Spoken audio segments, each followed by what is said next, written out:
પોરબંદરના ખેડ પંથકમાં છેલ્લા 5 દિવસમાં 8 પશુઓનું મરણ કરનાર દીપડાને પકડી પાડવામાં વન વિભાગને સફળતા મળી છે।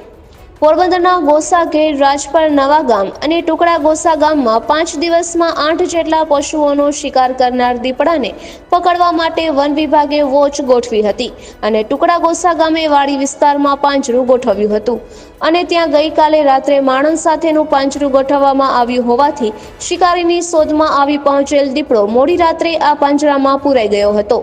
તેથી વન વિભાગે અને આ વિસ્તારના લોકોએ હાશકારો લીધો હતો। ઉલ્લેખનીય છે કે છેલ્લા 5 દિવસમાં 8 જેટલા પશુઓના મારણ કર્યા હતા અને દીપડાએ રીતસરનો આતંક મચાવ્યો હતો। ગાય, ભેંસ, પાડી, પાડા, વાછરડીનો શિકાર કરનાર ખૂંખાર દીપડો હવે વન વિભાગના પાંજરે પુરાઈ જતા લોકોએ પણ રાહતનો દમ લીધો છે।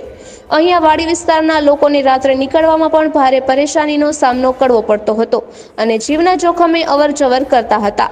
વન વિભાગને વારંવાર રજૂઆત કરી હતી ત્યારે અંતે આ સફળતા મળી છે અને દીપડાને હવે બરડા વિસ્તારમાં લઈ જવામાં આવનાર હોવાનું જાણવા મળ્યું છે।